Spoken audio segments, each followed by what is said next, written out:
Welcome to Education Flair by ज्योति।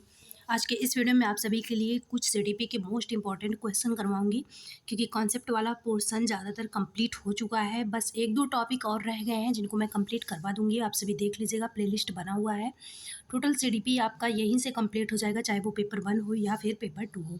अब हम PYQ करेंगे, ज़्यादातर प्रीवियस ईयर के क्वेश्चन करेंगे और इनसे रिलेटेड जो भी कॉन्सेप्ट मान लीजिए थ्योरी वाले पोर्शन में नहीं कंप्लीट हो पाया, वो कॉन्सेप्ट को भी पूरा करेंगे। चलिए यहाँ पे मैं स्टार्ट करती हूँ क्वेश्चन नंबर फर्स्ट से।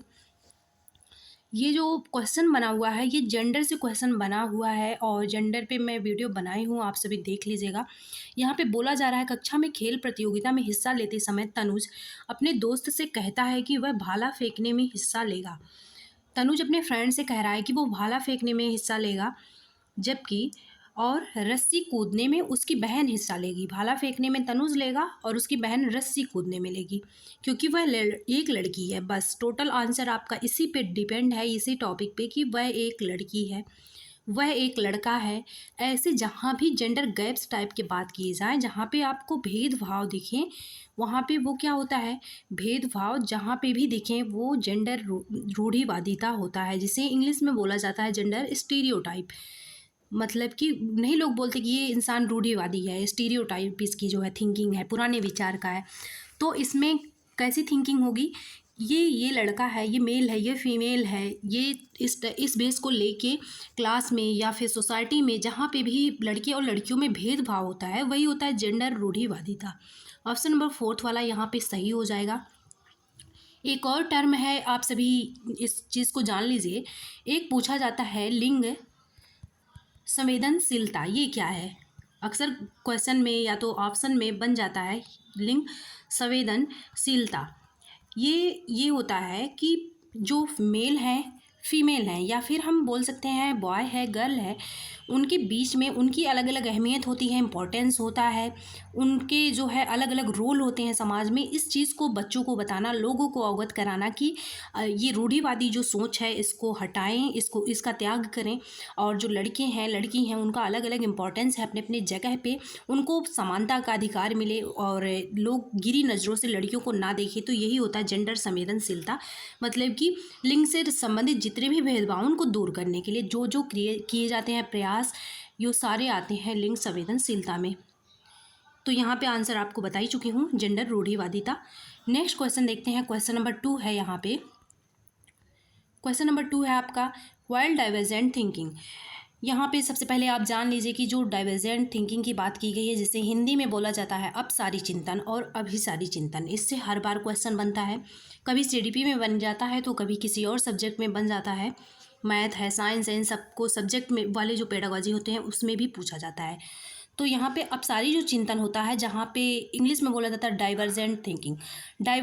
एक ट्रिक बता रही हूँ। डाइवर्जेंट मतलब, डाइवर्ज का क्या मतलब होता है, किसी तरफ, जैसे मान लीजिए एक तरफ से अलग अलग टाइप से हम सोचना, डाइवर्ट होना, माइंड का बार बार डाइवर्ट होना, मतलब अलग अलग टाइप से क्या हो, सोचने का अलग अलग तरीका, सोचने का अलग अलग तरीका। कोई भी आप प्रॉब्लम दे दिए, उसको सॉल्व करने का अलग अलग तरीका, कई प्रकार के सोच, कई प्रकार के उत्तर। मतलब कि इसमें कई प्रकार अक्सर जुड़े रहते हैं, चाहे वो सोच हो, उत्तर हो और विचार हो, कई भी कुछ भी हो, लेकिन उसमें कई प्रकार के होते हैं। तो वो होता है अब सारी चिंतन, कई प्रकार से सोचना, कई टाइप्स के सोचना। और जो अभी सारी चिंतन होता है, इसमें बस एक उत्तर होता है, एक प्रकार से सोचा जाता है, एक ही समाधान होता है, इसमें एक सोल्यूशन होता है। ये डिफरेंस होता है, दोनों को याद रखिएगा, जिसे इंग्लिश में कन्वर्जेंट थिंकिंग बोला जाता है। तो यही हमें बताना है कि अपसारी चिंतन और अभिसारी चिंतन क्या है। अपसारी चिंतन कई उत्तरों को प्रोत्साहित करते हैं और अभिसारी चिंतन एक ही समाधान पर स्थित है। तो ऑप्शन नंबर फर्स्ट वाला यहाँ पे सही हो जाएगा। इसमें कई आंसर्स होंगे, जबकि मल्टीपल आंसर्स होंगे। और इसमें क्या होगा, ये जो अभिसारी चिंतन है is fixed on one correct solution, इसमें केवल एक करेक्ट सोल्यूशन होता है। नेक्स्ट क्वेश्चन देखते हैं यहाँ पे। और जो पॉजिटिव होता है बच्चों के लिए, वो भी जान लीजिए। अभी अब सारी चिंतन पॉजिटिव लेते हैं, इसे पॉजिटिव नहीं लिया जाता। नेक्स्ट क्वेश्चन, क्वेश्चन नंबर 3 है आपका।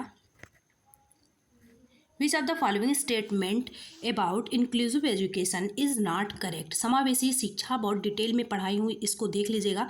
समावेशी शिक्षा के रिगार्डिंग क्या इसमें से करेक्ट नहीं है। देखते हैं। समावेशी शिक्षण का अर्थ है ऐसे तरीकों से शिक्षण जो बहिष्कृत ना करे, ये तो सही है। फिर है जो बहिष्कृत ना करे, मतलब कि जो बच्चों को एक्सक्लूड ना करे, इंक्लूड सबको करके पढ़ाए। समावेशी शिक्षा वही होता है जो इंक्लूसिव एजुकेशन होता है। इसका अर्थ यही होता है कि चाहे बच्चा इंटेलिजेंट है, चाहे बच्चा आपका वीक है, चाहे बच्चा डिसेबल है, चाहे बच्चा टैलेंटेड है या फिर कमज़ोर है, कुछ भी है बच्चा, सबको एक क्लासरूम में रखिए और उनको फिर टीचिंग दीजिए। यही होता है इंक्लूसिव एजुकेशन, समावेशी शिक्षा। अब यहाँ पे सेकंड ऑप्शन देखते हैं। समावेशी शिक्षण का अर्थ है उस शिक्षा शास्त्र को अपनाना जो सभी शिक्षार्थियों की आवश्यकताओं का समर्थन करता है। जब हम इतने टाइप्स के स्टूडेंट को एक क्लास में बैठ के एजुकेशन दे रहे हैं तो सबकी आवश्यकताओं का भी तो ख्याल रखेंगे, तो ये भी सही है। इसमें सही नहीं वाला आंसर देना है। एक समावेशी कक्षा भाषा शैली में अंतर को समायोजित करती है और सहयोग को बढ़ावा देती है। इसमें हेल्पिंग नेचर भी होगा, तभी तो सारे स्टूडेंट अलग अलग प्रकार के, अलग अलग संस्कृति के रह पाएंगे। नेक्स्ट ऑप्शन है निश्चित पाठचर्या, और यहाँ पे कुछ फिक्स नहीं रहता है क्योंकि अलग अलग स्टूडेंट है, अलग अलग उनकी आवश्यकता है, तो कुछ भी हम पहले से निश्चित नहीं कर सकते हैं। अगर हम जो हमारा करिकुलम है उसको निश्चित कर दिए, टीचिंग मेथड को निश्चित कर दिए, सबके बैठने के स्थान को निश्चित कर दिए, तो ये डाइवर्सिटी वहाँ पे जो समावेशी शिक्षा है वो नहीं हो पाएगा क्योंकि वहाँ पे अलग अलग प्रकार के बच्चे हैं। वहाँ पे टाइम टू टाइम हमें चेंजेस करते रहना होगा। जैसे जैसे आवश्यकताएँ होंगी वैसे वैसे हम चेंजेस करेंगे, चाहे वो टीचिंग लर्निंग मटेरियल में हो, चाहे वो आपके सिलेबस में हो, या फिर आपके टीचिंग के मेथड में हो, टीचिंग मेथड में हो, किसी भी चीज़ में हो। ऑप्शन नंबर 4 वाला यहाँ पे सही हो जाएगा कि निश्चित पाठचर्या। जैसे ही आप निश्चित पाठचर्या देखिए आप आंसर लगा सकते थे क्योंकि समावेशी शिक्षा के साथ निश्चित वर्ड नहीं आएगा। ऑप्शन नंबर 4 वाला यहाँ पे सही हो जाएगा। नेक्स्ट क्वेश्चन देखते हैं, क्वेश्चन नंबर 4 है यहाँ पे रीजन और ये कथन से आए हैं आपके क्वेश्चन। शिक्षार्थी जो पहले से जानते हैं उसके आधार पर अपने ज्ञान का निर्माण करते हैं, बिल्कुल सही है। जैसे कि मैं एग्जांपल अक्सर देती हूँ कि मान लीजिए आप क्या सीखे थे, पहले छोटा बड़ा ऐसे सीख लिए थे, वर्णमाला सीखे। वर्णमाला सीखने के बाद ही तो आप इससे अभ्यास शब्द लिखे, स्कूल शब्द लिखे, तो पहले इसे जानते थे, फिर इसी के बेस पे नेक्स्ट जो वर्ड लिखना सीखे उसी के बेस पे सीखे, तो बिल्कुल सही है ये पहला, ये सही है। फिर देखते हैं हम नेक्स्ट क्या है। पैटर्न ढूंढना, पिछले ज्ञान के साथ जोड़ना, यही है पिछला ज्ञान जो हम वर्णमाला सीखे, फिर नए नए शब्द सीखे। शिक्षार्थियों को जानकारी को सार्थक रूप से संसाधित करने में, मतलब संसाधित करने का मतलब ये होता है कि मीनिंगफुल बनाना, किसी चीज़ को मदद मिलता है, बिल्कुल सही है। ऑप्शन नंबर ए वाला सही हो जाएगा क्योंकि दोनों इसमें सही हैं। नेक्स्ट क्वेश्चन देखते हैं, क्वेश्चन नंबर 5 है यहाँ पे। बच्चों द्वारा बचपन अलग अलग संस्कृतियों में अलग अलग तरह से अनुभव किया जाता है, बिल्कुल सही है। अलग अलग संस्कृतियों में अलग अलग तरह से बच्चों का जो बचपन होता है वो बीतता है। फिर है बच्चों का विकास सार्वभौमिक होता है, ये गलत है और ये वाला सही है। अब इसमें बहुत ये सेंसिटिव वर्ड है, इसको आप देखिएगा। ऑप्शन नंबर थर्ड वाला यहाँ पे सही हो जाएगा, ए सही है, आर गलत है, थर्ड वाला। देखिए ये जो लिखा है शब्द विकास, बच्चों का विकास सार्वभौमिक होता है। जो बच्चों का विकास है वो सार्वभौमिक नहीं होता।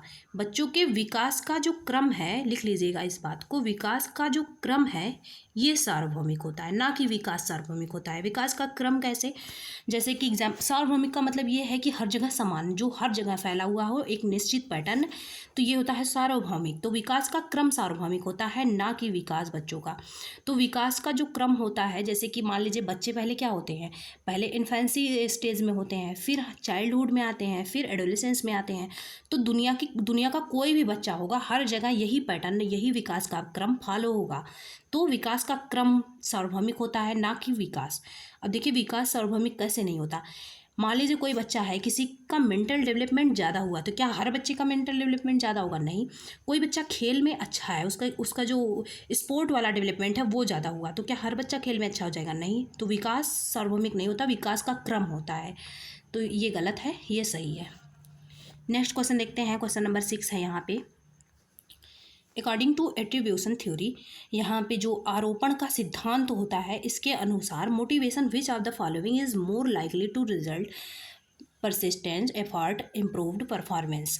यहाँ पे दिया है कि लगातार कोशिश बेहतर प्रदर्शन की संभावना कब होगी, अभिप्रेरणा के किस सिद्धांत में होगा?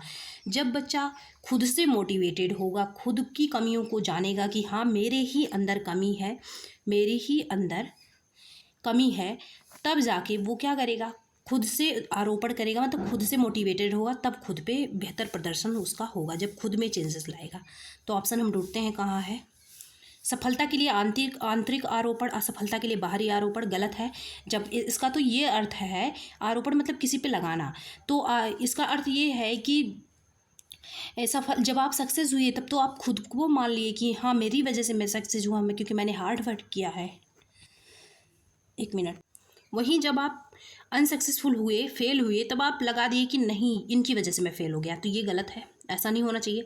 अगर ऐसा हुआ तो लगातार कोशिश और बेहतर प्रदर्शन नहीं होगा, क्योंकि बच्चा अब खुद की गलती मान ही नहीं रहा कि असफल वो खुद की वजह से, जबकि कोई असफल ज़्यादातर खुद की वजह से होता है।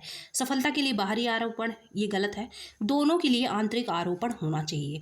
तो ये किसमें है, सफलता असफलता दोनों के लिए आंतरिक आरोपण। ऑप्शन नंबर थर्ड वाला यहाँ पे सही हो जाएगा। क्वेश्चन नंबर 6 का ऑप्शन नंबर थर्ड वाला सही हो जाएगा। असफलता हो या फिर सफलता हो, दोनों के लिए किसके ऊपर लेना है, अपने ऊपर लेना है कि हाँ मैं सक्सेस हुआ हूँ तो मैं मेरी वजह से हुआ हूँ, मैं अगर फेल हुआ हूँ तो मेरी वजह से। जब वो बच्चा समझेगा कि हाँ मैं फेल मेरी गलतियों की वजह से हुआ हूँ, तब वो कोशिश करेगा, तब वो लगातार कोशिश करेगा। इसके बाद लगातार जब कोशिश होगी तो फिर क्या होगा, बेहतर प्रदर्शन अपने आप होगा। तो पहले लगातार कोशिश आ जाएगा, फिर बेहतर प्रदर्शन आ जाएगा। तो ये किससे होगा, जब बच्चा खुद को रिस्पॉन्सिबल मानेगा। ऑप्शन नंबर थर्ड वाला सही हो जाएगा। वो असफलता हो या सफलता हो, दोनों के लिए खुद को जिम्मेदार मानेगा। नेक्स्ट क्वेश्चन, क्वेश्चन नंबर 7 है यहाँ पे। विच of the following is a की प्रिंसिपल ऑफ प्रोग्रेसिव एजुकेशन। जो प्रगतिशील शिक्षा है इसका एक प्रमुख सिद्धांत कौन सा है, निम्नलिखित में से कौन सा प्रगतिशील शिक्षा का एक प्रमुख सिद्धांत है। प्रगतिशील शिक्षा मैं पढ़ा चुकी हूँ, प्रोग्रेसिव एजुकेशन, इसका एक प्रमुख सिद्धांत क्या है, इसमें हम देखते हैं। छात्रों के सीखने को मानकीकृत जो परीक्षण होता है ये पॉजिटिव नहीं होता है, ये एक मानक बना लेते हैं जिसमें हर बच्चे को मापते हैं, तो वो ज़्यादा अच्छा नहीं होता जो स्टैंडर्ड ये टेस्ट होता है। फिर है छात्रों को अपने शिक्षकों से ज्ञान का निष्क्रिय, गलत है, ज्ञान का सक्रिय प्राप्तकर्ता होना चाहिए, एक्टिव लर्नर होना चाहिए, ना कि निष्क्रिय। फिर है सीखना प्रामाणिक कार्यों पर आधारित होना चाहिए, बिल्कुल सही है, ऑप्शन नंबर थर्ड वाला सही है। जैसे ही आप ऑथेंटिक टास्क बच्चे को देंगे, ये देखिए ऑथेंटिक टास्क देंगे, बच्चे क्या करेंगे, इंटरेस्ट के साथ सीखेंगे। तो learning should be based on authentic task, option number third वाला यहाँ पे सही हो जाएगा, ये प्रामाणिक कार्यों पर होना चाहिए। पूर्व निर्धारित, अभी मैं फिर बोली थी कि जो प्रोग्रेसिव एजुकेशन, इंक्लूसिव एजुकेशन, ये सब एजुकेशन जब हम फॉलो कर रहे होते हैं तो पूर्व निर्धारित पाठ्यचर्या नहीं होना चाहिए उसमें। थर्ड वाला ऑप्शन यहाँ पे सही हो जाएगा, क्योंकि क्या पता कि किस बच्चे को क्या ज़रूरत पड़े और किस हिसाब से हमें चेंजेस करना पड़े।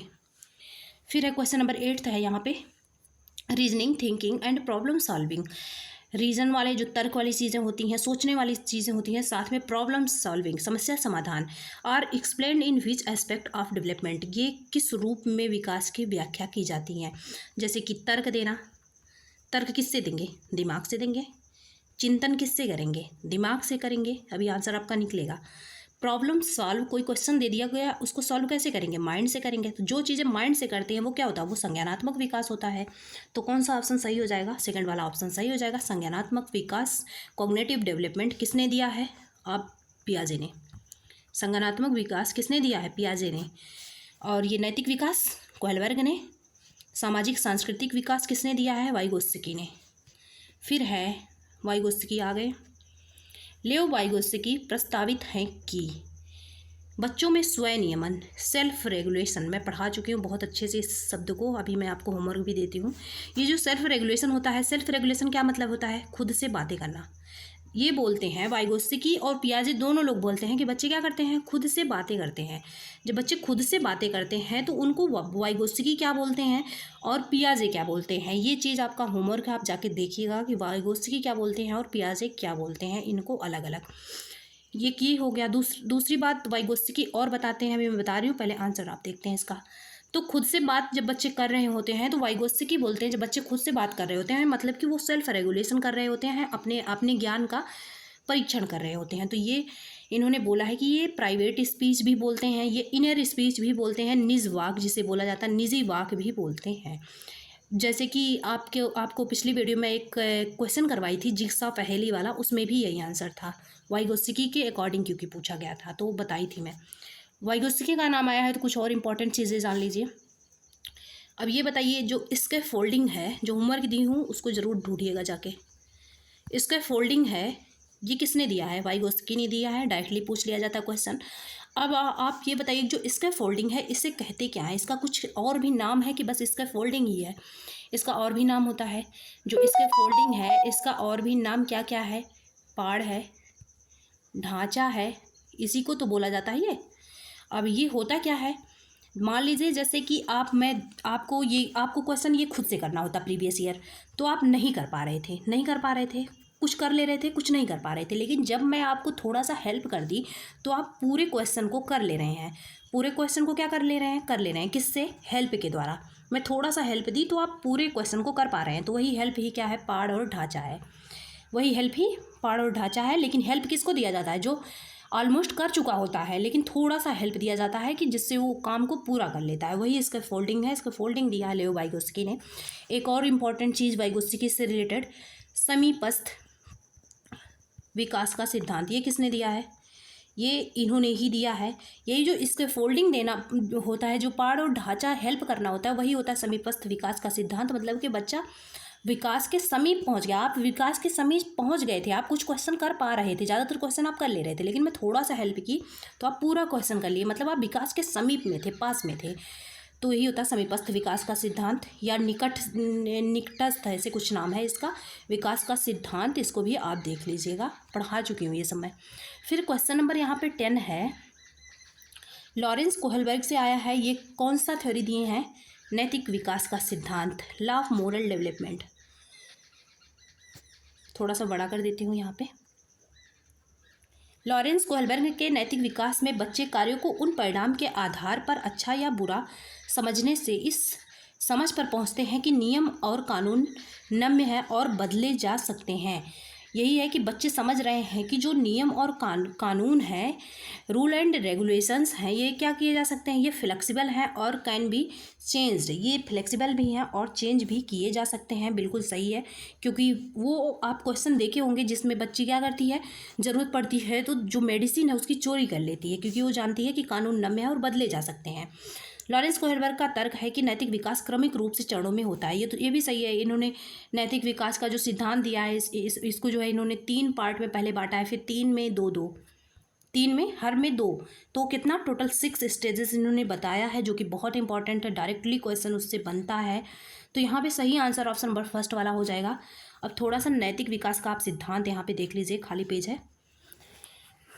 कोहलबर्ग का जो नैतिक विकास का सिद्धांत है, इसमें इन्होंने क्या किया है, 3 स्टेज पहले बांटे हैं, फिर तीनों में 2-2। पहले में क्या इन्होंने बताया? पहले में इन्होंने बताया कि ये आज्ञा एवं दंड की अवस्था है। आज्ञा व ये भी पूछा जाता, क्वेश्चन बनता है। पहला स्टेज आज्ञा एवं दंड की। दूसरा स्टेज क्या है? आत्म केंद्रित, जिसे ईगो सेंट्रिक या अहम केंद्रित भी बोला जाता है, आत्म केंद्रित है। अब फिर हम चलते हैं, ये तो पहला स्टेज खत्म। अब आता है आपका सेकंड स्टेज। अब सेकंड स्टेज में सेकंड आएगा, वैसे थर्ड आएगा। थर्ड वाला इन्होंने क्या बोला है? इन्होंने बोला है कि प्रशंसा की एज है, प्रशंसा की। और फोर्थ वाला बोला है इन्होंने, कौन सी एज? सामाजिक सम्मान की, सामाजिक सम्मान की। अब फिफ्थ वाला आते हैं, मतलब कि ऐसे थर्ड स्टेज, इसमें फिफ्थ रहेगा और सिक्स वाला रहेगा। फिफ्थ में इन्होंने बोला है कि वहाँ पे समाज के प्रति सम्मान होता था, यहाँ पे सामाजिक समझौता आता है, यहाँ पे सामाजिक समझौता आता है। एक तो ये है, और यहाँ पे विवेक की अवस्था, लास्ट में विवेक तो आ ही जाता है सबको ही, ऐसे ट्रिक कर लीजिए, लास्ट में विवेक की अवस्था। इन्होंने ये 6 अवस्थाएं बताई हैं, जो कि 3 में 2-2 पार्ट हैं, बहुत ही ज़्यादा इंपॉर्टेंट है। नेक्स्ट क्वेश्चन देखते हैं, हार्वर्ड गार्डनर। ये टॉपिक नहीं पढ़ाई हूँ मैं, कंप्लीट करा दूंगी 1-2 दिन में। हार्वर्ड गार्डनर के बहुबुद्धि का सिद्धांत, मल्टीपल इंटेलिजेंस का सिद्धांत किसने दिया? हार्वर्ड गार्डनर ने दिया है। निम्नलिखित में से कौन सा सेट बुद्धि उसके संबंधित उस विशेषताओं के सही मेल का प्रतिनिधित्व करते हैं? मतलब कि हार्वर्ड गार्डनर ने ये बोला है कि जो बुद्धि होती है वो कई प्रकार की होती है, 1-2 प्रकार की नहीं होती है, कई प्रकार की बुद्धि होती है। जिस प्रकार की जिसमें बुद्धि रहेगी उस प्रकार के उसमें स्किल आएंगे। जैसे कि मान लीजिए कोई तर्क ज़्यादा दे रहा है तो वो मैथ ज़्यादा अच्छे से लगा पाएगा, किसी के स्थान के बारे में जानकारी है तो वो मैपिंग की ज़्यादा मतलब जानकारी कर पाएगा। तो यहाँ पे है कौन सा सही है, यही हमें पूछ रहा है कि कौन सा सही है, विशेषताओं के सही है या सही नहीं है, सही है वाला। पहला देखते हैं, अंतर्वैयक्तिक और अंतःवैयक्तिक। एक अंतर्वैयक्तिक होता है, एक अंतःवैयक्तिक होता है, अंतःवैयक्तिक होता है। एक अंतर्वैयक्तिक होता है। जो अंतर्वैयक्तिक होता है, ये अंतर्वैयक्तिक मतलब खुद में ही डूबे रहना, खुद को ही समझना। जैसे कि साहित्यकार लोग होते हैं, खुद में ही डूबे रहना, खुद को ही समझना। इंट्रापर्सनल इसे बोला जाता है, इंग्लिश में इसे बोला जाता है, यहाँ पे देखिए इंट्रापर्सनल। और जो अंतर्वैयक्तिक होता है, अंतर्वैयक्तिक होता है, ये होता है इंटरपर्सनल इंग्लिश में। और ये लोग कैसे होते हैं, ये लोग सामाजिक होते हैं, ये लोग खुद में ही रहने वाले, डूबे रहने वाले होते हैं, ये साहित्यकार होते हैं। और ये लोग अच्छे वाचक होते हैं, अच्छे वक्ता होते हैं, नेता होते हैं, वकील होते हैं। जो अंतर्वैयक्तिक होते हैं, इंटरपर्सनल होते हैं, ये दूसरों के होता नहीं, दूसरों के बारे में ज़्यादा इंटरेस्टेड होते हैं। ये अंतर होता है अंतर्वैयक्तिक और अंतर्वैयक्तिक का। तो यहाँ पे अंतर्वैयक्तिक दूसरों को समझने और उनके साथ संबंध स्थापित करने के कौशल गलत है। ये दूसरों को नहीं समझते बल्कि खुद को, क्योंकि अंतर है यहाँ पे, अंतर नहीं है। तार्किक तर्क है तो नृत्य कहाँ से आएगा? अगर तार्किक है तो गणितीय होगा ना, नृत्य क्रीड़ा ये सब थोड़ी ना होगा, गलत है ये भी। संगीतमय, अगर किसी के अंदर संगीत वाली भावना है तो वो क्या करेगा, वो डांस भी करेगा, रचना भी करेगा, संगीत मतलब कि गाने बनाएगा भी, गाएगा भी और डांस भी करेगा। तो ऑप्शन नंबर थर्ड वाला यहाँ पे सही हो जाएगा। यहाँ पे जो सही आंसर है ऑप्शन नंबर थर्ड वाला है। स्थानिक को प्राकृतिक वातावरण की नहीं होगा, स्थानिक जो है उसको मैप वगैरह की ज़्यादा जानकारी होगी, ज्योग्राफी वाला वो ज़्यादा बनेगा। फिर क्वेश्चन नंबर हम 12 देख लेते हैं। यहाँ पे निम्नलिखित में से कौन सा कथन अधिगम के बारे में सही नहीं है? लर्निंग के बारे में कौन सा स्टेटमेंट है जो यहाँ पे करेक्ट नहीं है? अधिगम शिक्षार्थी के पूर्व ज्ञान पर निर्भर करता है, बिल्कुल है। अधिगम का तात्पर्य पूर्व वैचारिक स्कीमा जो होता है वो क्या होता है, ज्ञान या बुद्धि का एक पैकेट होता है, इसके पुनर्गठन से है, ये भी सही है। अधिगम सामाजिक प्रक्रिया के द्वारा संसाधित होता है, मतलब रेगुलेट होता है, समाज भी तो इन्वॉल्व होता है ना अधिगम में। अधिगम एक प्रक्रिया नहीं अपितु ये क्या है, उत्पाद है, गलत है ये। इसमें बोला जा रहा है कि learning as a product rather than process. जो अधिगम है, जो सीखना सिखाना है, ये प्रक्रिया है कि उत्पाद है, गलत है ये प्रक्रिया है। यहाँ पे बोल रहा प्रक्रिया नहीं है, गलत है ये। ऑप्शन नंबर फोर्थ वाला सही हो जाएगा। नेक्स्ट क्वेश्चन देखते हैं, क्वेश्चन नंबर 13 है। यहाँ पे निम्नलिखित में से कौन सा कारक समस्या समाधान को बढ़ावा देगा? Problem solving is fostered by, किसके द्वारा बढ़ावा मिलेगा इसको? अपसारी चिंतन के द्वारा। अपसारी चिंतन वही होता है जिसमें कई प्रकार के सोचने समझने की क्षमता आती है, तो समस्या में सोचने समझने की जरूरत तो होती है अलग अलग प्रकार से, तो ऑप्शन नंबर फर्स्ट वाला ही सही हो जाएगा। निष्क्रिय निगेटिव टैग वर्ड है। रिस्पॉन्स सेट ये भी नहीं। फंक्शनल फिक्सडनेस ये कहाँ होगा, स्थिरता थोड़ी चाहिए। नेक्स्ट क्वेश्चन ऑप्शन नंबर 14 है। यहाँ पे according to Kohlberg of moral development, ये बढ़ता चुकी हूँ डिटेल में आपको। आत्म केंद्रित, अहम केंद्रित किस में था? पहले में था ना, आज्ञा दंड था, आज्ञा व दंड था। फिर क्या था? फिर था आपका आत्म केंद्रित, जिसे ईगोसेंट्रिक बोला जाता था। ये पहले का किस में था? पहला था ये आज्ञा व दंड, दूसरे में था आत्म केंद्रित। तो पहले स्तर के दूसरे चरण में कौन सा ऑप्शन सही हो जाएगा? सेकेंड वाला, पहला स्तर दूसरा चरण। नेक्स्ट क्वेश्चन नंबर 15 है। यहाँ पे वंचित वर्गों से संबंधित विद्यार्थियों के समावेशन के लिए, जो वंचित वर्ग से विद्यार्थी, तो वंचित वो विद्यार्थी होते हैं जिनको किसी चीज़ की कमी रही हो, होता नहीं कि कोई चीज़ हो जो उन्हें ना मिली हो, कमियां रही हों, उनके प्रति क्या होना चाहिए? विविध परंपराओं के प्रति जागरूकता होनी चाहिए, संवेदनशीलता को बढ़ावा देना चाहिए। तो ऑप्शन नंबर फर्स्ट वाला सही है। थोड़ा सा संवेदनशीलता होनी चाहिए और अवेयरनेस होना चाहिए, सेंसिटिवनेस होना चाहिए। ऑप्शन नंबर फर्स्ट वाला सही है। ये देखिए, रूढ़ियों को प्रमाणित और प्रोत्साहित किया जाना चाहिए। रूढ़िवादिताओं को तो हमेशा डिमोटिवेट करना है ना, उसको डिस्करेज करना, इनकरेज नहीं, गलत है ये। सामाजिक संबद्धता के आधार पर कक्षा में अलगाव, गलत है। समान क्षमताओं के आधार पर विद्यार्थियों को समूह। देखिए अब यहाँ पे एक और इम्पॉर्टेंट चीज़ आप सीख लीजिए, अलगाव वर्ड था ना, जब अलगाव पॉजिटिव कब होगा, अलगाव निगेटिव कब होगा? जब अलगाव छात्रों में होगा तो निगेटिव होगा, फिर ये उत्तर क्या होगा? गलत होगा। जब अलगाव टीचिंग लर्निंग मटेरियल में होगा, टीचिंग मेथड में होगा, और जो करिकुलम है इसमें होगा, एक्टिविटीज़ में होगा, मतलब कि टीचिंग के लिए जो मटेरियल होते हैं उनमें होगा, तब ये पॉजिटिव होगा। लेकिन जैसे ही स्टूडेंट को इंक्लूड कर लिया गया अलगाव में, फिर गलत हो जाएगा। अलगाव करना, पहला तो अलगाव हो गया, ये गलत है। दूसरा ग्रेड देना गलत है। तीसरा रैंकिंग करना गलत है। चौथा लेवलाइजेशन इनका करना, लेवल में बांटना, ये भी गलत है। क्वेश्चन नंबर 16 है यहाँ पे, विच of the following characteristics of effective feedback in the classroom, जो उपयोगी प्रतिपुष्टि है, फीडबैक है, इसकी क्या विशेषता होनी चाहिए? यह केवल फिर गलत है, केवल नहीं हो सकता। ही, केवल, ये सब गलत होते हैं। यह व्यापक और सामान्य होती है। फिर है यह केवल, फिर गलत है ये। यह सामयिक और विशिष्ट होती है। ये टाइमली होना चाहिए प्लस स्पेसिफिक होना चाहिए। ऑप्शन नंबर 4 वाला सही हो जाएगा। ये देखिए समीपस्थ विकास का सिद्धांत। समीपस्थ सिद्धांत 6वां अवस्था में proximo distal principal states that in, यहाँ पे विकास नहीं जुड़ा, समीपस्थ सिद्धांत है।